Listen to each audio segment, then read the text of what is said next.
Number 12, in today's marketplace, there is a growing demand for environmentally friendly business practices. The original, no need for this colon, no need for any punctuation at all. Remember, if you're going to use a colon, you need to have a complete sentence before it. If you're going to use a semicolon, you need to have two complete sentences on each side.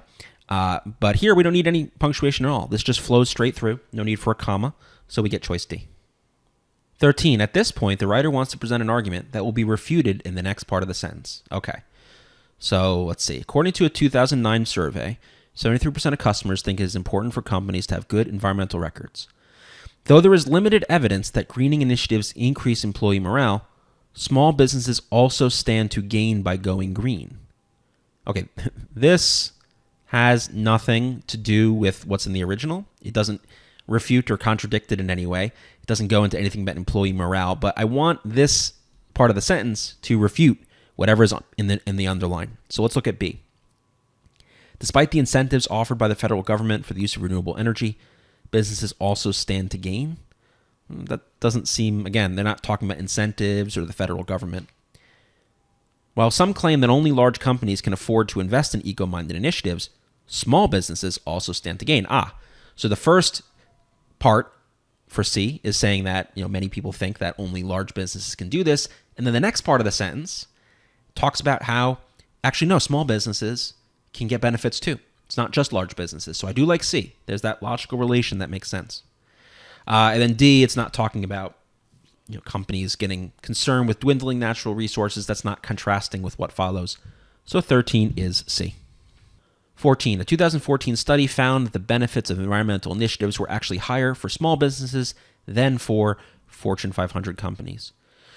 So we're talking about the benefits of environmental initiatives being higher for small businesses than for Fortune 500 companies. So notice the original is actually looking pretty good because we have this comparison of small businesses versus Fortune 500 companies and who gets the benefits. The benefits are higher for the small businesses than for the Fortune 500 companies. And notice that parallelism, that consistency between those phrasings. For X, for Y.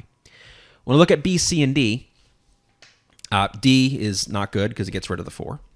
Now, B and C go back to the initiatives or the benefits. And let's check out B. The benefits of environmental initiatives were actually higher for small businesses than the initiatives of Fortune 500 companies. So that doesn't really work because we're comparing ultimately the benefits of the initiatives, not the initiatives to the initiatives. It's the benefits of the initiatives are higher than the benefits of the initiatives of this other company. So B is not going to quite work. Now C talks about the benefits, but it uses compared, and typically when we have a comparison, higher, lesser, bigger, smaller, faster, stronger, we want to use than, THAN, for that comparison, not compared. So last one standing here is A. 15, which provides the most effective transition from the previous paragraph. So the previous paragraph is introducing this idea that small businesses can benefit from green initiatives.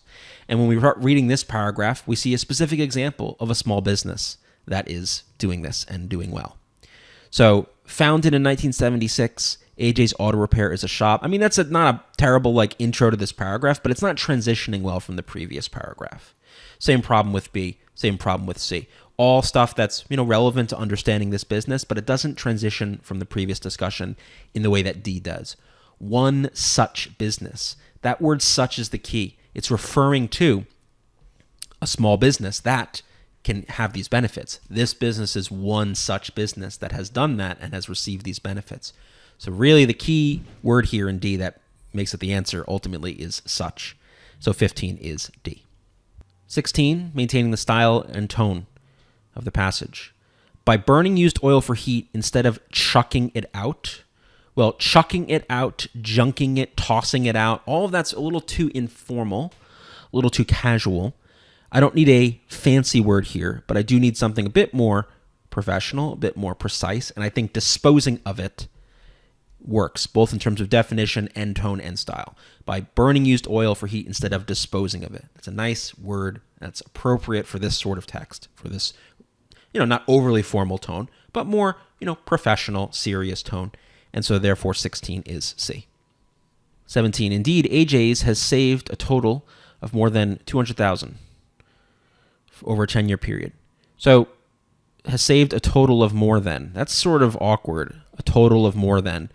It's a little wordy. Could we not just say has saved? Indeed, AJ's has saved more than 200,000. Like, we don't really need the a total of. It's just wordy. AJ's savings have exceeded more than. Well, that's redundant. AJ's total savings have been more than. Again, same problem with A. Wordy and just awkward. I think B is nice and short, direct, and so we go with choice B.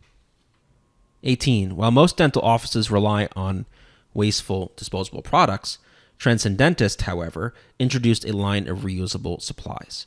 Okay, couple things. First, I have this opening dependent clause, starting with while most dental offices rely on this. This is an incomplete sentence, so I have a comma here to connect it to my complete sentence that follows. So everything structurally here is good. And so right away that helps me get rid of B and C, because I don't need a word like but or whereas. This sentence after the comma's got to be complete, and so it's just going to start with the subject, Transcendentist. Now, do I need the however, or can I delete it? Now, all things being equal, shorter is better. We might be leaning towards D, just deleting it, making it shorter. And that does work in this case because the while already sets up the contrast. You don't need another word like however to reinforce the contrast that's already been introduced by the structure of the sentence starting with while. While most offices rely on this, Transcendentist introduced this. So like we already have that contrast here. We don't need the however on top of it. It's just redundant ultimately. So 18 is D. 19, we want to transition into the next sentence. Green initiatives also strengthen a company's image, which can yield tangible benefits. The founder of AJ's, Bob Anderson, estimates that the company's green reputation has increased its customer base by at least 18%. And then it goes on from there to sort of talk about, getting workers that appreciate your green initiatives and so on and so forth. So, looking at the original, which can yield tangible benefits, I mean, that looks pretty good because what's discussed in what follows are the tangible benefits. Like not only does your image improve, but that actually helps you in concrete ways. You get more clients, you get more better workers who are more eager to work for you. Like these are actually tangible benefits. The next part of the paragraph does not talk about rewarding loyal customers. C is kind of going in the opposite direction. It's not saying that image isn't everything. It's saying that image helps them in concrete ways.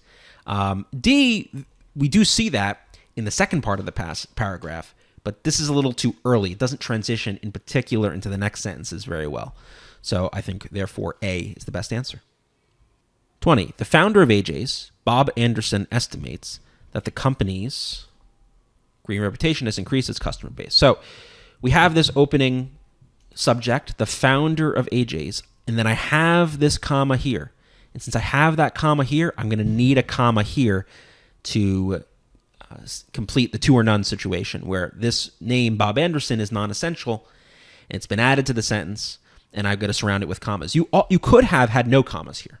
Well, the founder of AJ's Bob. Yeah. You could have had no commas, but since they've committed us to having a comma here, I got to go here. I can't just have one.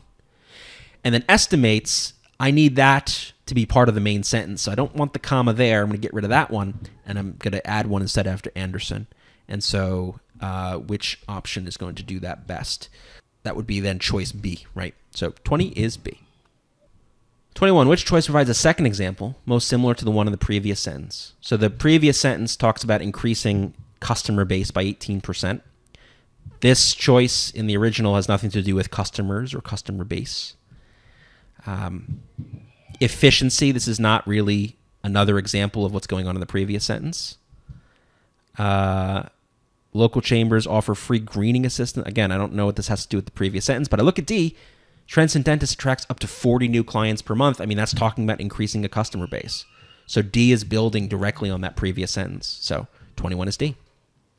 22, word choice question. Companies with eco-friendly practices appeal not only to environmentally conscious clientele, but also to blank employees. So the word we're looking for here is prospective or like potential. Like employees they're trying to hire. employees that could join them in the future. So prospective is the right word.